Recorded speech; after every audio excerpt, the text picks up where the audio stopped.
पढ़ाई करी थी। 8वीं में मेरे 95% थे, 10th में 93, फिर 12th में 90, फिर मैंने इंजीनियरिंग करी NIT कश्मीर से। फिर पहले ही प्रयास में मैंने 29वीं रैंक से RS में चयन हुआ था 2017 में। 24 साल की उम्र में 2017 में मेरा चयन हो गया था। तो इन सब के जो मेरा बैकग्राउंड रहा उसके बीच में मैं जात ये मानता हूँ कि पढ़ाई के लिए सबसे पहली जो चीज़ चाहिए वो चाहिए घर में माहौल। घर में आपका पढ़ाई के प्रति माहौल होना चाहिए। माहौल के लिए सबसे पहले जैसे बच्चा पढ़ना चाहता है तो उनके लिए जैसे प्रमुख तौर पर आवश्यक जो सुविधाएं होती है, आवश्यक सुविधा में क्या होती है, सबसे पहले आती है पेन, कॉपी, लाइट की सुविधा। अगर बच्चा है जो मॉर्निंग में पढ़ना चाहता है, बेटा बेटी मॉर्निंग में पढ़ना चाहता है तो उसके अनुसार, फिर इवनिंग में चाहता है तो उसके अनुसार नाइट में लाइट की प्रॉपर व्यवस्था, अलग से कमरा। और जनरल नॉलेज में रुचि है तो उनके लिए आवश्यक किताबें, पत्र पत्रिकाएं, इन सब का। बच्चा पढ़ रहा है तो पास में उनके प्रति उनके माहौल के अकॉर्डिंग अपना साइलेंट रहना, ये सब शुरुआती तौर पर माहौल है वो बच्चे के लिए काफ़ी मददगार सिद्ध होते हैं। मैं सौभाग्य से शैक्षिक बैकग्राउंड से परिवार रहा। मेरे दादाजी प्रिंसिपल रिटायर और फादर भी टीचर। तो जो एक घर में माहौल मिला शुरुआती तौर पर, जब मैं तीसरी चौथी में ही पढ़ता था तो दादाजी ये जो स्कूल से लाइब्रेरी से किताबें लाते थे जनरल नॉलेज की, फिर सोते टाइम पे उठते समय बीच में जो डिस्कशन करते थे तो वो भी पढ़ाई का माहौल करते थे। तो जैसे घर में अपन करते हैं तो एक पढ़ाई का माहौल क्या होता है, इसके बीच में उनको बच्चों को डाइवर्ट कर लेते हैं कि उस खेत में जाओ या उस कार्य के लिए, जब तक कि बहुत ज़्यादा आवश्यक नहीं हो बच्चों को। जो अगर उसकी रुचि है पढ़ाई में तो उसको उस पढ़ाई की रुचि के लिए आप सभी प्रकार से समर्पण रहें। बच्चे की रुचि 10th के बाद में कि मेरे को डॉक्टर बनना है तो उसके लिए साइंस बायो अच्छी जगह उनको एडमिशन दिलाना, क्योंकि जो शिक्षा में आप पैसा खर्च करोगे वो आपका वसूल होके आएगा। विद्या कभी भी कर्ज नहीं रखती है, आपका कर्ज हमेशा सब तरीके से आपका वापस अदा करेगी। आप जितने ही जो पेरेंट्स आए हैं, जो अभिभावक आए हैं, ये बच्चों की पढ़ाई में जो पैसे खर्च करने में कभी भी झिझके नहीं। और पहले जैसे 10 साल पहले की अब धीरे धीरे माहौल चेंज हो रहा है। तो पहले पढ़ाई के मामले में पेरेंट्स भी कि क्या पता पढ़ेगा उसके सक्सेस होगा कि नहीं होगा, तो उनको क्या है कि डाइवर्ट कर देते थे, साथ में दुकान पे बैठाना या अन्य जो भी पेरेंट्स के जो मूल काम होते हैं उसमें हाथ बटाने में लग जाते हैं। तो उससे क्या होता है कि उसकी मेंटेलिटी है जो डाइवर्ट हो जाती है, उसका माइंड है जो डाइवर्ट हो जाता है। तो ये चीज़ अपने को विशेष ध्यान रखनी है कि माइंड है जो डाइवर्ट नहीं हो। अब दूसरी ये कि अभी वर्तमान दौर में ये भी समस्या आ रही है, वो है मोबाइल। बच्चों के लिए अब क्या है कि ऑनलाइन क्लासेस का भी आ गया है कि बच्चे भी चाहते हैं कि ऑनलाइन हो, स्कूल से भी ऑनलाइन का आ गया है। तो जो भी अगर ज़रूरत हो तो कंप्यूटर ले आए, कोई हर्ज नहीं है। कंप्यूटर आपके जो मेन रूम है, जो आपका जहाँ पे पेरेंट्स भी ध्यान रखें, उस कमरे में लगाएं। जो मेन जैसे बरामदा टाइप होता है वहाँ लगाएं, ताकि आपकी भी ध्यान रहे कि कंप्यूटर है उसका ये सदुपयोग कर रहा है बच्चा अपना। जरूरत हो तो इलेक्ट्रॉनिक मोबाइल वगैरह इनको प्रोवाइड करवाएं, लेकिन इनका सदुपयोग हो। क्योंकि वर्तमान का जो इंफॉर्मेशन टेक्नोलॉजी का अपना दौर है, तो इनके सोशल मीडिया रील्स इसमें क्या टाइम वेस्टिंग होना शुरू हो जाता है। मोबाइल की एक प्रकार की लत लग गई है सभी को, और ये दिनों दिन बहुत ज़्यादा इसका नई नई ऐप्स और वगैरह आ रहे हैं तो और ज़्यादा बढ़ रहा है इसमें। रील बनाना, फिर उनको देखना, इसमें पता ही नहीं चलता, एक देख रहे हो दूसरा देख रहे हो, 1 घंटा जाता है 2 घंटा जाता है, पता ही नहीं चलता, टाइम वेस्ट होता है। फिर उन रील देखने के बाद आंख बंद करके सोचते हैं अपन कि अपन ने क्या पाया, कुछ नहीं पाया, 2 घंटे टाइम वेस्ट हुए। तो ये मोबाइल से जहाँ तक हो इनको दूर रखें। ये वर्तमान में जो भी अगर बच्चे वगैरह के लिए बड़ी दिक्कत आएगी, लेकिन इसके लिए अभिभावक ये ध्यान रहे कि ये जो सोशल मीडिया बच्चे हैं जो इन पे, इनसे दूर रहे, इनका कोई बेनिफिट नहीं है। इसका सोशल मीडिया का, इनका व्हाट्सएप, फेसबुक, इंस्टाग्राम, इनका कोई यूज़ नहीं है, कोई इनका जो अपना सदुपयोग नहीं है कि इनके आधार पे इनका। तो इन चीज़ों पे पेरेंट्स है जो ध्यान रखें। क्या होता है कि फादर है जो घर आए आते ही सबसे पहले बेटा होता है कूद के उनका मोबाइल लेता है जेब से, फिर देखने लग जाता है, फिर उन पे लगता है, खाना तक नहीं खाते बच्चे। अब उसके बाद में उसका कारण क्या है कि अपन खुद ही फ़ोन चलाते हैं, तो बच्चे तो उनसे ही अपने को देखते हैं कि यही चला रहे हैं। और हालात ये हो गई है कि बच्चों के लिए अलग, खुद के लिए अलग, अपनी वाइफ के लिए अलग, सभी अलग अलग फ़ोनों में लगे रहते हैं। तो ये सारा का सारा क्या होता है, इन्वायरमेंट दूषित होता है। इसके लिए क्या है कि घर में आप एजुकेशन का माहौल रखें, आप कि हर एक्टिविटी को आपके बेटे वगैरह नोटिस करते हैं, बच्चे अपने होते हैं वो नोटिस करते हैं। आप बात करेंगे पढ़ाई की, जनरल नॉलेज की, तो उनका, उनसे बच्चा है जो सीधा सीखता है।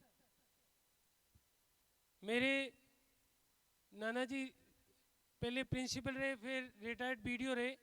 तो नाना जी के पास जब भी ननियाल जाते थे तो एजुकेशन की पढ़ाई में वो जनरल नॉलेज के, हिस्ट्री के क्वेश्चन है जो सोते टाइम में उठते साथ साथ में पूछते थे। अब उससे क्या है कि एक माहौल बनता रहा। यही चीज़ आप भी ध्यान रहे, आप भी न्यूज़पेपर पढ़ें, क्योंकि चाहे आप छोटी नौकरी से लेके आप आईएएस तक जाओ, सब में पहली चीज़ ये होती है कि डेली का न्यूज़पेपर पढ़ें, चाहे हिंदी का हो और चाहे इंग्लिश का हो, ये डेली का न्यूज़पेपर। अब न्यूज़पेपर आप स्वयं पढ़ेंगे, उससे बच्चों का भी पूछेंगे, क्योंकि पढ़ने की बजाय जो सुन के डिस्कशन में, पूछताछ में, वार्तालाप में जो अपने को ज्ञान अर्जित होता है वो एक बार पढ़ने की बजाय उसमें ज़्यादा होता है। आप स्वयं उनसे डिस्कस करेंगे, अखबार पढ़ लिया, 2-3 क्वेश्चन उनको कह दिए, तो वो एक क्या है कि उनके टारगेट उनके सेट हो जाता है। बच्चों को टारगेट ओरिएंटेड रखो कि उनकी रुचि किस में, रुचि के ऊपर करके भी नहीं जाए। अब आप तो जैसे शुरुआत में हो गया कि इसको तो मेरे को अब सीए बनाना है, अब उनकी कॉमर्स में रुचि नहीं है, ज़बरदस्ती थोप दोगे फिर भी वो कोई काम का नहीं है। जिसमें रुचि है उसके अनुसार आप है जो उनको माहौल क्रिएट करें। जरूरी नहीं है शिक्षा, लेकिन साथ में अगर उसकी रुचि खेल में, अब हमारे ही जोधपुर के रवि बिश्नोई क्रिकेटर हैं, अब इनको माहौल दिया खेल का, तब जाके क्रिकेटर बने। अगर इनको शुरुआत में घर का माहौल नहीं मिलता स्पोर्ट्स का तो थोड़ी बन पाते। तो जो उसकी रुचि सबसे ज़्यादा इंपॉर्टेंट होती है, उसकी बच्चे की हॉबी किस में, ये पहचाननी आपको है। और ये तभी पहचान पाएंगे जब आप अपने माता पिता, अभिभावक बच्चों पे पूर्ण रूप से ध्यान रखोगे, उनकी हर एक्टिविटी पे ध्यान रखोगे। शुरुआत में कई बार क्या होता है कि 10 तक तो अच्छा पढ़ते जाते हैं, अच्छी जो भी फील्ड में होते हैं अच्छा करते जाते हैं, 11-12 में हो जाते हैं। फिर अपन कई बार सोचते हैं कि ये तो लड़का ठीक था, 10th में 93% थे, फिर 12th में ये 70 पे आ गया, अब तो ये तो यार बिल्कुल वैसे ही घूम रहा है, कुछ हुआ ही नहीं इसका, कि ये कॉलेज में जाके बिगड़ गया। फिर जाके ये आ जाती है। उसका मेन कारण पीछे अभिभावक होते हैं। अभिभावक को जब 10th के बाद में होती है उस पर विशेष फोकस रखने की जरूरत होती है, उसकी एक्टिविटीज पे, हर चीज पे, कि उसको जैसे साइंस मैथ्स दिलाई, उसकी रुचि के अनुसार दिलाई।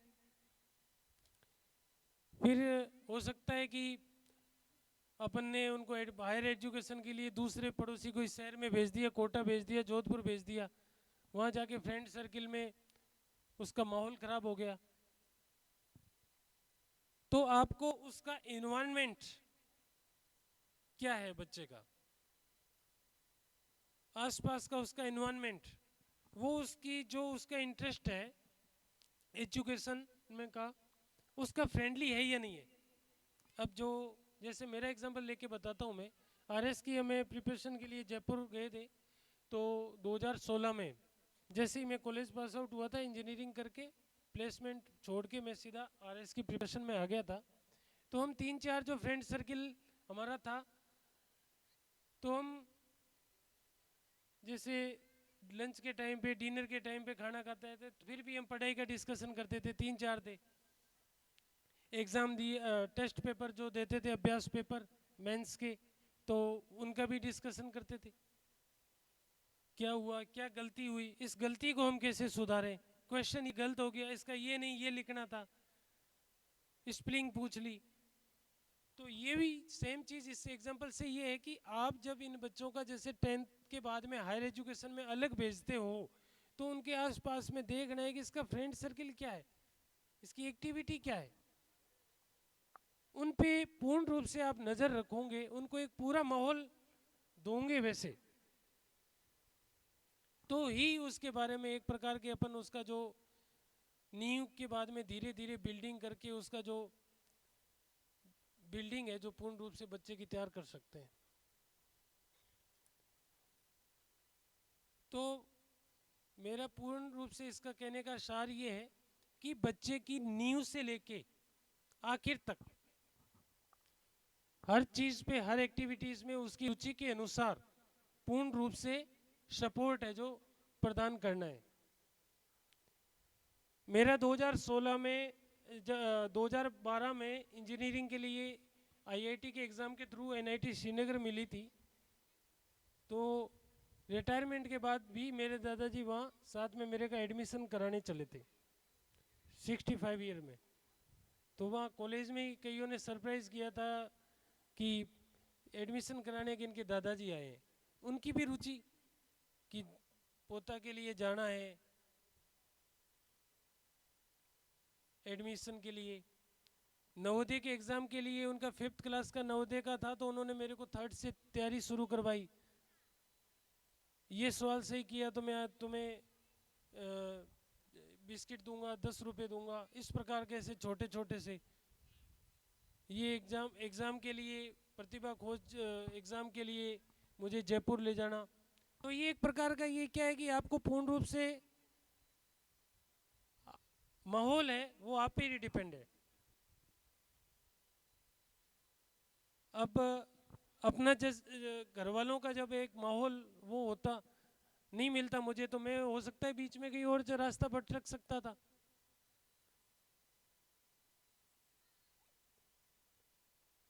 तो ये आपकी शार है कि बच्चे का शुरुआत से लेकर अंतिम तक आप पूरी एक्टिविटी रखें, और एजुकेशन में पैसे खर्च करने के लिए कतई कोई नहीं रखें।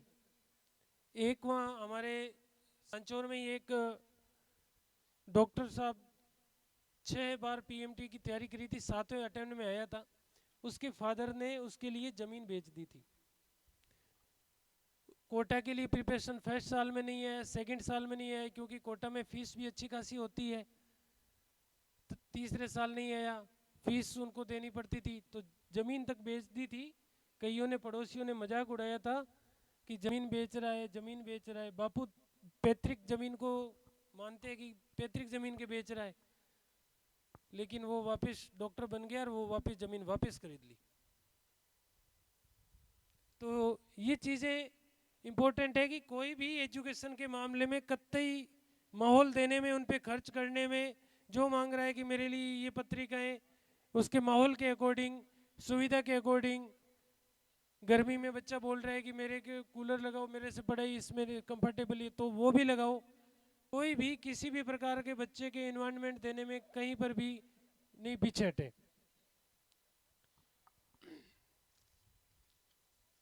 और जैसा अभी ऑडियो के माध्यम से पप्पू राम जी डारा साहब ने भी बताया था कि बेटा बेटी एक समान। शिक्षा के मामले में ये भेदभाव नहीं होना चाहिए कि बेटी को भेजे अपन दूसरी लोअर स्कूल में, बेटे को और अलग स्टैंडर्ड में, एक को 2 टायर की स्कूल में भेजे, एक को स्लीपर लेवल की स्कूल में भेजे। ये कतई भी भेदभाव नहीं होना चाहिए, बेटा बेटी एक समान होने चाहिए एजुकेशन में। वो भी अगर सक्सेस होगी तो वो भी आपका माता पिता आपका ही नाम रोशन करेगी, जहां भी जाएगी आपके प्रति हमेशा मदर फादर को भी सम्मान के देखा जाएगा कि इनकी बेटी है वो आज इस पोस्ट पे गई है, आपका उससे सर है वो शिखर पे आएगा। तो ये किसी भी प्रकार का कोई भेदभाव नहीं रखना है, सेम माहौल देना है। कि घर में एक बार होता है कि 2 बेटियों पे एक बेटा हुआ, बेटा बेटी को मार रहा है, फिर भी अपन बेटी को गाली दे रहे हैं। फिर उससे क्या होता है, धीरे धीरे एक वो भेदभाव क्रिएशन हो जाता है। ये भेदभाव कतई नहीं होना चाहिए। बेटा बेटी में अगर बेटे ने गलती की है तो बेटे को कहो, और बेटी ने की है तो बेटी को कहो। इसमें ये कहीं पर भी घर में भाई बहनों में ये कहीं पर भी भेदभाव कहीं पर भी किंतु परंतु में भी झलकना नहीं चाहिए। बेटी के लिए भी अगर एग्ज़ाम के लिए जाना है तो माता पिता अपना फ़र्ज अदा करें, उनके साथ में जहाँ पर भी जाना हो एजुकेशन में, उनके जहाँ पर भी बीएड के लिए मान लिया, पीएमटी के लिए या वाट एवर किसी भी प्रकार की नीट जेई वाट एवर जो उनका इंटरेस्ट हो, जो बेटी में भी कैलिबर हो तो उसको प्रोवाइड करवाएं, और उनको सभी प्रकार के जो साधन उनको है जो उनकी उपलब्धता है वो सुनिश्चित करें। तो सर्वोदय तक्षशिला आदर्श विद्या मंदिर परिवार का मैं पुनः बहुत बहुत धन्यवाद देता हूं कि उन्होंने मुझे इस भव्य शिक्षा सेमिनार और प्रतिभा सम्मान समारोह में मुझे इनवाइट किया। पूनम चंद जी हमारे दैनिक भास्कर के जोधपुर ग्रामीण के पूरे संपादक है, ये भी हमारे लिए गौरव की बात है। उन्होंने मुझे इनवाइट किया और मुझे बहुत अच्छा लगा। मुझे लेकिन ये भी जो मेरे सामने बैठे नन्हे मुन्ने बच्चे, तो ये भी इस चीज़ पे रखें, अभी शुरू से ही आपका अपना इंटरेस्ट है जो भी जाना है। अब मैं एक पूछना चाहता हूँ, आप बेटे क्या बनना चाहते हो? पर खड़े हो जाओ, एक बार बताओ बेटे, बताओ।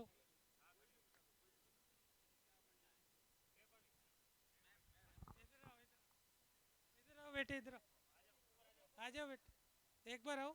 शर्माना नहीं है, हिचक नहीं रखना है, यही चीज़ है। ऊपर ऊपर आ जाओ। ये क्या है कि मैं